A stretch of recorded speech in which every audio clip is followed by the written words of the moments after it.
धरती पर आने वाली आसमानी आफतों से जुपिटर करता है रक्षा। जाने क्यों कहते हैं इसे सौरमंडल का वैक्यूम क्लीनर। पृथ्वी को किसी भी प्रकार के संकट से बचाने के लिए बृहस्पति डिफेंस सिस्टम की तरह हमेशा उसकी रक्षा करता है।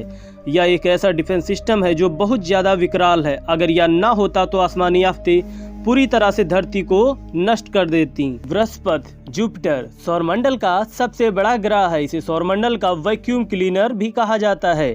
यह ग्रह सौरमंडल के सबसे पुराने ग्रहों में से एक है। साइंटिस्ट कहते हैं कि अगर जुपिटर ना होता तो हमारी धरती का विनाश बहुत पहले ही हो गया होता। बृहस्पति ग्रह सौरमंडल में हमारी पृथ्वी का एक बहुत बड़ा बॉडीगार्ड है। आज हम जानेंगे यह प्लैनेट सोलर सिस्टम की सफाई कैसे करता है और हमें आसमान से आने वाली आफतों से खुद को झेलकर हमारी रक्षा कैसे करता है। जुपिटर ऐसे करता है सोलर सिस्टम की सफाई। साल 1994 में विश्व के खगोल शास्त्रियों की नजरें स्वीमिकल लेवी नाम के एस्ट्रॉयड पर थी। जब उन्होंने देखा कि जुपिटर के गुरुत्वाकर्षण में आने के कारण यह धीरे धीरे उसकी ओर खिंचता चला गया। अंत में यह धूमकेतु 2,16,000 किलोमीटर प्रति घंटा की रफ्तार से बृहस्पति से टकरा गया। इस भीषण टक्कर से इतना ज्यादा विस्फोट हुआ जिसमें 42,000 फ़ारेनहाइट से भी ज्यादा तापमान पैदा हुआ। इस टक्कर से बृहस्पति के वायुमंडल में गहरी खरोंचें बन गई थी। वैज्ञानिकों की माने तो जुपिटर लगातार ऐसा करता रहता है जिससे सौरमंडल की सफाई होती रहती है।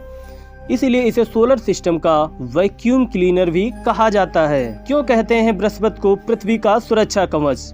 दरअसल जब भी किसी चीज को ऐसे बनाया जाता है कि वह सरवाइव कर सके तो सबसे पहले उसे प्रोटेक्ट करने के लिए डिफेंस सिस्टम बनाना बहुत ही जरूरी होता है। डिफेंस सिस्टम यानी कि एक सुरक्षा कवच जो उस चीज को हर मुसीबत से बचा कर रखे।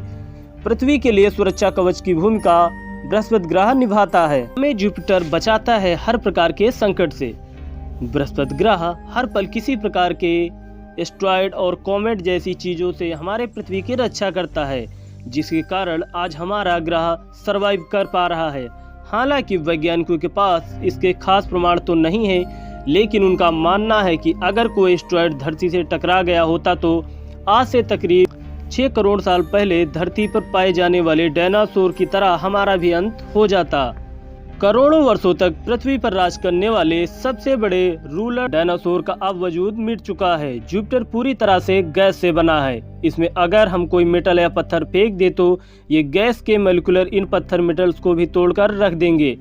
जुपिटर के गैस मॉलिक्यूल इतने ज्यादा डेंस हैं। ग्रहों का निर्माण। जानकारी के मुताबिक सोलर सिस्टम के निर्माण की शुरुआत में बहुत बड़े गैस के गोले एक ही जगह ग्रेविटेशनल फोर्स की वजह से कोलैप्स हो गए थे। इसके सूर्य का निर्माण हुआ। इसके बाद गैस जायंट यानी बड़े बड़े प्लैनेट्स का निर्माण हुआ था।